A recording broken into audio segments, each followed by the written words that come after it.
You're listening to an archived Cabral Concept podcast. After listening to this show, check out the most up-to-date podcasts available at stephencabral.com/podcasts or search directly on iTunes. And now, welcome to the Cabral Concept, where board-certified naturopath and integrative health practitioner Dr. Stephen Cabral shares how he was diagnosed at the age of 17 with a life-altering illness and given no hope for recovery. It was only after studying and traveling all over the world did he discover how to combine ancient Ayurvedic healing practices with state-of-the-art naturopathic and functional medicine to fully rebalance the body and re-energize it with life. It's time to discover how to get well, lose weight, and finally feel alive again. And now, here's your host, Dr. Stephen Cabral. Hi, everyone, and welcome back to the Cabral Concept. Glad you could join me here today. Can't wait to get started on today's Wellness and Weight Loss Wednesday show, where the topic is definitely split between overall body transformation and, of course, your health currently, as well as your long-term health. So what I want to talk about is this, is that a lot of people, this study was actually just done. You may have seen it in the news, which is why I believe it's current information, and I wanted to bring it to you. But right now, the majority of people do not correlate their weight with an increased risk of cancer. Now, do keep in mind, there are multiple studies now showing that cancer may be set to overtake all other forms of mortality, currently cardiovascular disease or stroke, heart attack, etc., surpass all of those by the year 2030. We're about 10 years away. That's it.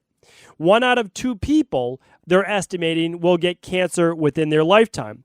I've gone over previous shows, and I wrote a book on a lot about this, which is called The Rain Barrel Effect, and how over time we just accumulating toxins after toxin after toxin, and nobody thinks about this subtractive method.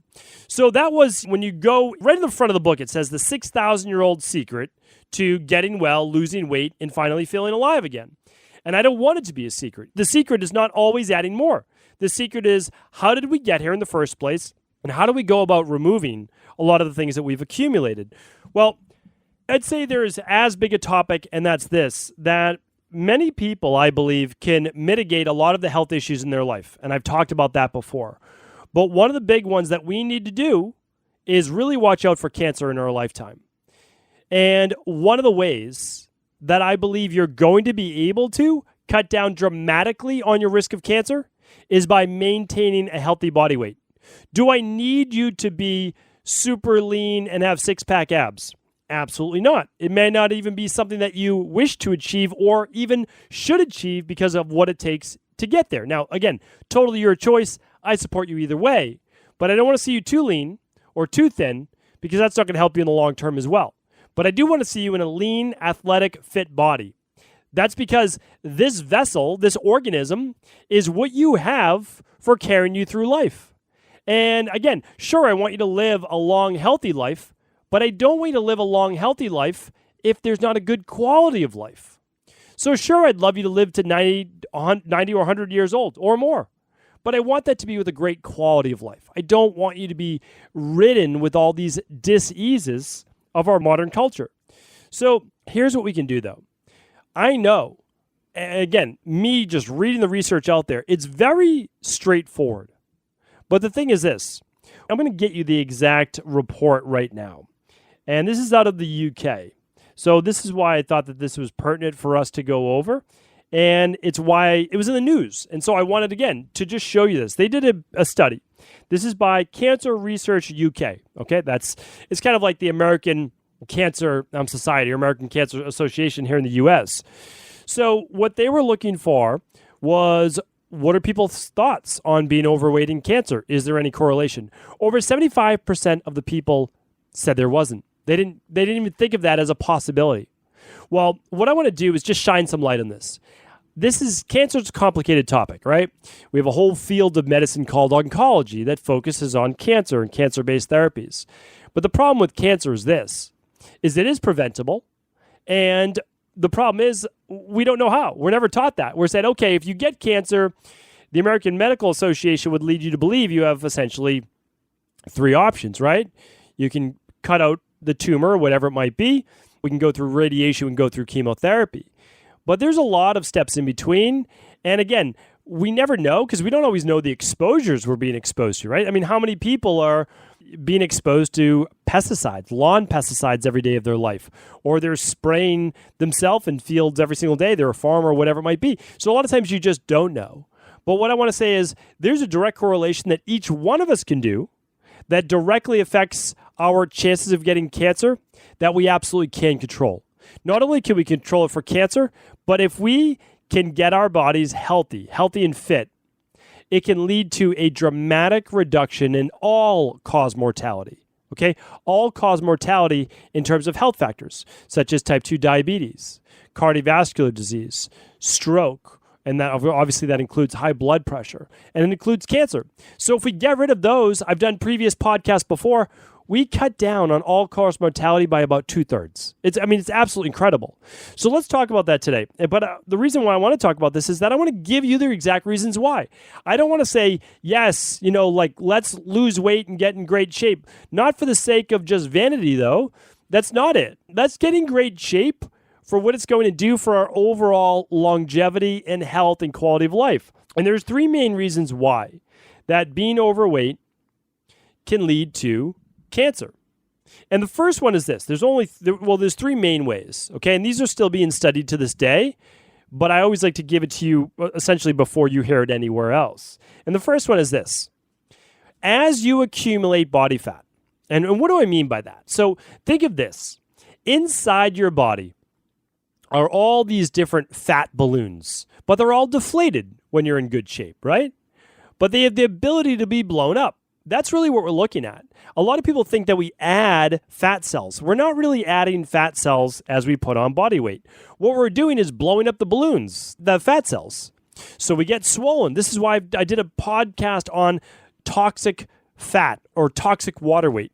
And I'm showing you that it's not just body fat.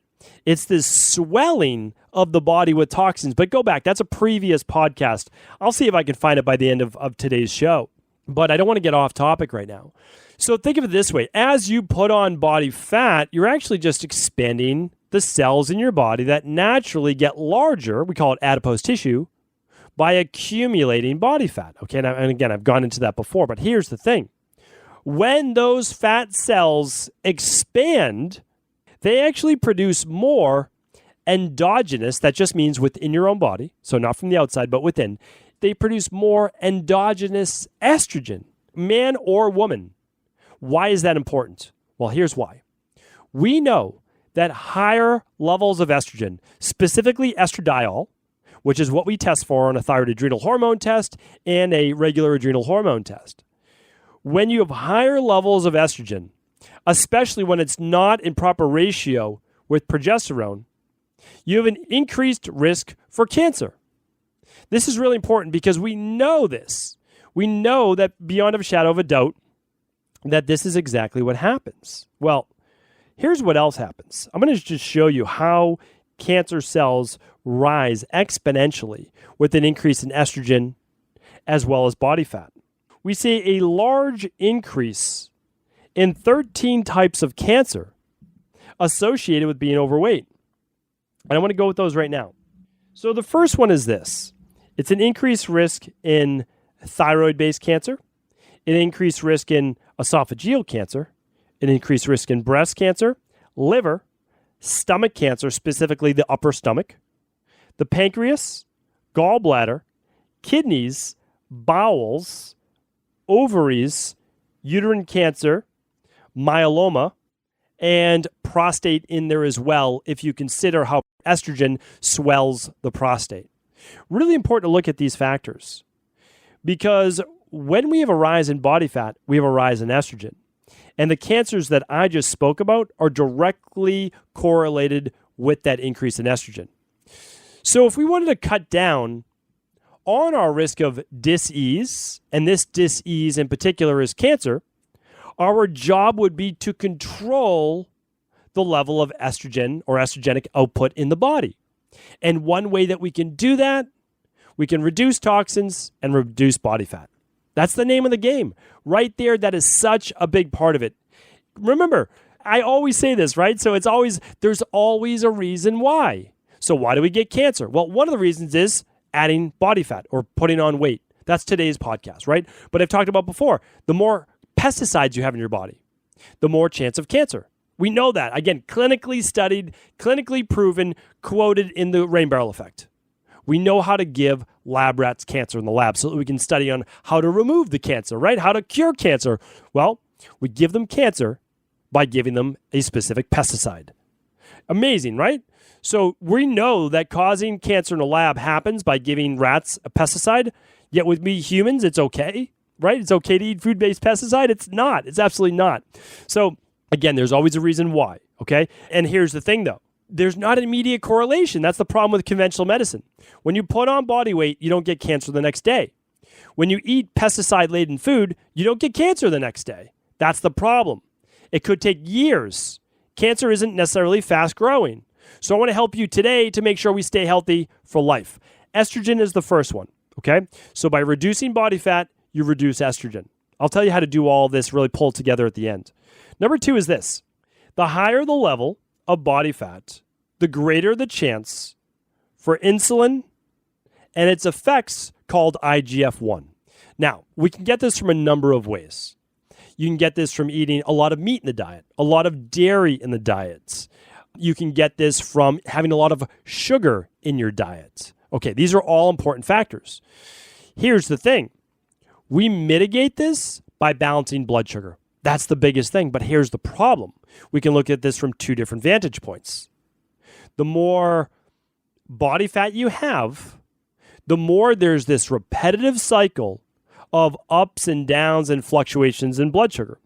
Part of it is that the more body fat you have, the more inflammation you create. And that's going to be part of my number 3 in just a moment.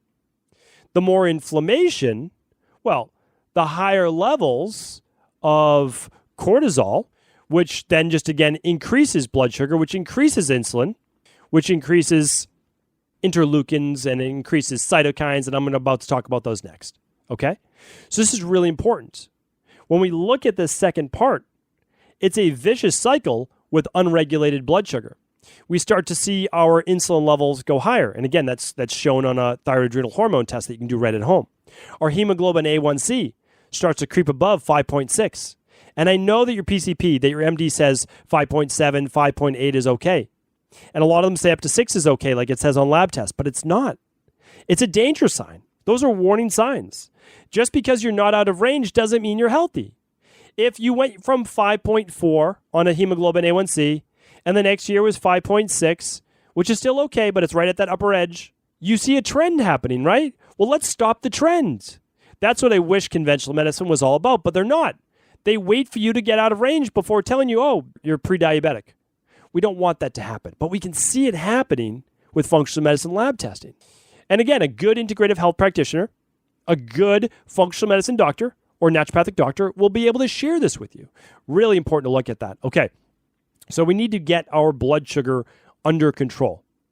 And again, we have to get our IGF-1 under control, which means that if you're on this carnivore-based diet and you're not doing enough fasting with that, you're spiking your IGF-1 levels. You really are.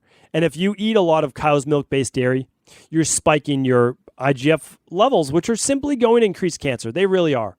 A lot of people hated on the China study, and I can see why. I understand. It is biased from one particular direction, but it is a good study on don't eat a lot of cow's milk. Do not consume a lot of cow's milk dairy, because the molecule was specifically they were looking at was casein. And that's pretty undeniable. I'm someone that is unbiased. I don't care who's right. I mean, like, honestly, I couldn't state that enough. Does not matter to me. I want to live as long as healthy as possible.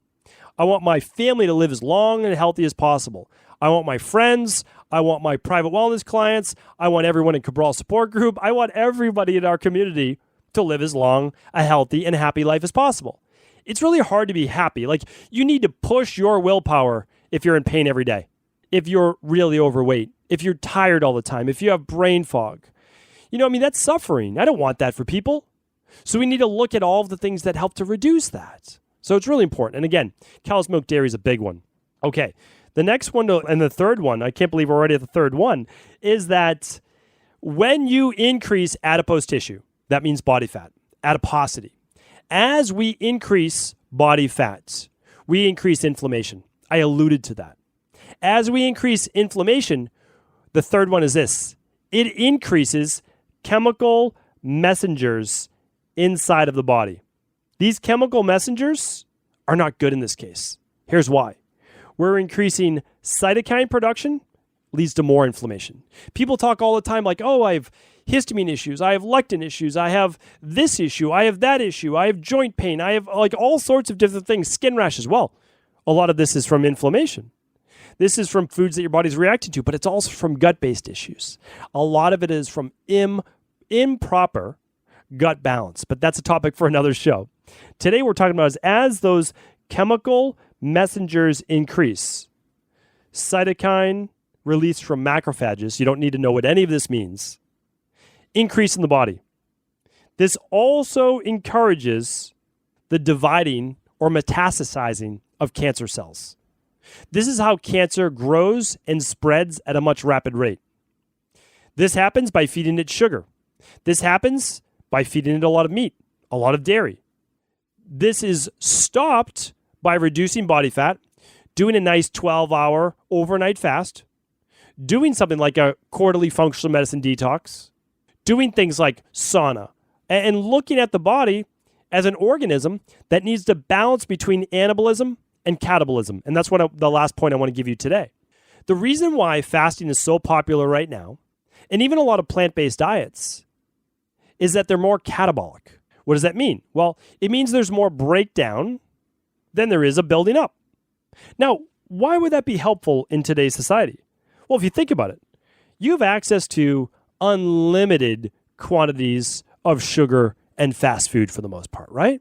So we eat those things, we're taking in a lot of calories, a lot of surplus. It tells the body, great, you're in surplus, build up, right? That's anabolic, right? You use the protein, you use the sugars to build the body back up. And it's always doing that. Well, we forgot that the body is actually supposed to be diphasic, or just two different phases. One is building up and one is breaking down. We forgot that when it starts to get dark at night, we're supposed to stop eating. We forgot that as it starts to get light, that's when we can start eating again. So we missed this natural 12-hour window that we're supposed to just stop, slow down, rest, repair, rebuild, digest what already is in the intestines in the system. 6 o'clock at night, stop eating. 7 o'clock, a couple hours at least before bed, stop eating. Don't eat again then for 12 hours. What does that do? Re-regulates blood sugar, burns body fat, re-regulates hormones. I mean, it's unbelievable what it does. And all we have to do is stop eating after dinner. But it's not an easy thing to do, because if you've been stuck in this habit of snacking after dinner because you know what? You're relaxed. You're sitting down on your couch. You're watching your favorite TV show. You know, it's like that one time when you get to relax at the end of the day. And believe me, I know what that's like. I really do. That's why I'm doing my detox this week, because I need to reset this. You can't be snacking after dinner. You can't be doing all these different things. It's fun. It's enjoyable. People might say, oh, well, you're missing out on life, but you're not. You're actually shortening your life that way.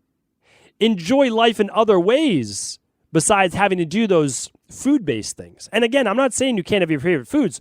Believe me, one of the reasons I'm doing a whole body reset, a detox this week, is because I've probably been enjoying life a little bit too much over the last 12 weeks. A couple too many cheat meals. So I do my detox this week and then reset. But again, you don't have to do that. I'm just giving you one way. What I want you to do is start with the 12-hour overnight. Hey, let's stop eating after dinner. What is one of my favorite ways that I give private wellness clients all the time to stop eating after dinner? Biggest one is this. After you're done eating, you clean up for the night. If you did takeout, you just, you recycle your recyclables, you throw out your other stuff, you clean up for the night. Before you go to sit down on the couch or read or whatever it is that you're going to do, brush your teeth. Brush your teeth, get ready for bed. Not only will you appreciate that in terms of not having to get into your nighttime routine right before and whatever it might be, here's the thing. If you brush your teeth, you're less inclined to eat again afterwards. Really important tip that I learned, 15 plus years ago. I believe even a client shared that with me. He's like, hey, this is what I do. I brush my teeth after dinner, so I'm less tempted to eat whatever it might be. My second one is this. This is what I tell my wife all the time. Listen, can't have the food in the house. My willpower is not that strong. After a hard day at work, after doing this, and this, and whatever it might be, if there's food in the house, I'll eat it. I'm human. It happens. So I just don't like to have it in the house, especially the things that I really enjoy. Like if there's something that I really enjoy, I just keep it off limits. That's just the way that it is. It's easier. If it's not there, well, sure, I could be tempted, but it's not an option. So really important. And I just follow those two things for the most part. I don't actually, no longer do I brush my teeth after dinner. I don't need to. I just need to stay set in the pattern. After doing that and not snacking for 5 days, 7 days after dinner, your body no longer craves it in the same way. It was a habit. It was habitual. It's almost Pavlovian, right? You sit down on the couch, your mouth starts to salivate for the X, Y, and Z. Maybe it's chocolate. Maybe it's the hummus and chips, or maybe it's some ice cream, whatever it is, right? And all you have to do is reset that after time, right? At first, you could just remove. You could do seaweed snacks. That's an easy one. You could do that as a snack after dinner. And then eventually you just want the removal-based process. These three things, though, that I named today, and again, I don't want to get too far off track, but I always like to give you real-world actionable things. We need to reduce the endogenous estrogen, the estrogen produced by our fat cells. We need to reduce the insulin, the blood sugar dysregularity, and the growth hormone that's produced from the dysregulated blood sugar, or the increased red meat especially, and dairy. And again, I'm not saying you can never have red meat or dairy again. What I'm saying is we have to be careful with the amount that we take in. That's what I'm saying. We can't go overboard because there's a lot of crazy diets out there right now that would lead you to believe that you can do red meat daily. And then again, think about, I can't go into this today. I'll go off on a tangent right now. I did a podcast on this. Just type in carnivore at stevencabral.com/podcasts, and you'll see my thoughts on the carnivore diet. Again, it's not directed at anyone individually. I have no problem with individually, and I understand why certain things are done. Listen to the podcast in depth. You'll understand it from that perspective. And the third one is this. Let's control the actual chemical messengers that are created at a much larger degree when we have more adipose tissue, more body fat, more swelled adipose tissue. Because those are the chemical messengers that increase those 13 different types of cancer. And especially if anyone in your family ever had cancer, it may mean you're more genetically inclined. It does not mean, though, that you need to get cancer in your lifetime. That's not what genetics mean. Genetics just mean, hey, it's in your genetic code. But it's your environment, it's your lifestyle that turns the key, that opens the door for turning on those genes. So hopefully today's podcast has been helpful. If you're ever thinking about a functional medicine detox, can't recommend it enough. Just check out, you can go to equilibriumnutrition.com and just type in detox if you want. CabralSupportGroup.com. You can follow along all this week. It's completely free. You can see what we're posting over there. Hundreds and hundreds and hundreds of people, probably over 1,000 people joining us this week. It's a lot of fun. It works, and it's a great way to hit that whole body reset button, to start fresh, and to work on all three of these things we just spoke about today. Work on balancing hormones, work on balancing blood sugar, work on balancing inflammation. But as always, you never have to do the exact recommendation. If I'm recommending the things that I do in my private practice, you can always work with your own naturopathic doctor, functional medicine doctor, or our trained integrative health practitioners for your own protocol as well. You can run a thyroid adrenal hormone panel. You can look at your levels of insulin, of hemoglobin A1C, of estrogen levels. It's a great thing to do, and we encourage that. I simply want to make sure that you always know you have options. Your options are not just your genetics. Your options are not just your current doctor. You have options now. That is what state-of-the-art at-home lab testing does, and also good quality functional medicine, nutritional supplements, and of course, good whole food nutrition, right? That's where it starts, in 12 hours of fasting every night, brushing your teeth after dinner. I could go on and on, but we'll keep it at that for today. Thanks so much for joining into this Cabral concept. I appreciate every single one of your listens. And of course, if this podcast was helpful, please do feel free to share it with anyone else you believe it could serve. Before you go, I wanted to ask you this question. What if I could teach you in just a couple of hours how to transform your thyroid, hormones, adrenal, cholesterol, blood pressure, blood sugar, weight loss, energy, mood, brain, pregnancy, anti-aging, or many other health-related issues? After 20 years in private practice, after seeing and overseeing 250,000 client appointments, I sincerely feel I have the real-world data and have found the answer you've been searching for.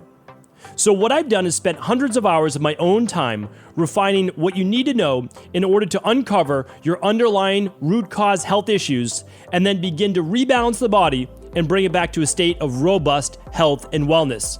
I'm going to teach you exactly what I do in my private practice so you can understand how you got here and now what you need to do in order to heal. You'll receive all of the important success checklists, protocols, and even ways to customize it to make the program fit your busy life. And you'll get all of this at a fraction of the price. Let me save you the time, money, energy, stress, and frustration of not knowing what to do next. Instead of reading dozens of books on the topic and seeing multiple practitioners, I will condense everything that you need to know in just a few hours of video tutorials that you can watch and listen to anywhere. Together, we will make this healing process an enjoyable one that you can take with you for the rest of your life. I wish you all of the best of health and happiness, and I hope to be able to guide you on your healing journey through my health results accelerators. Simply choose the health imbalance you're currently suffering from, and by the end of today, you'll know what went wrong and how to get well again. I guarantee it. For details, head over now to stevencabral.com/courses.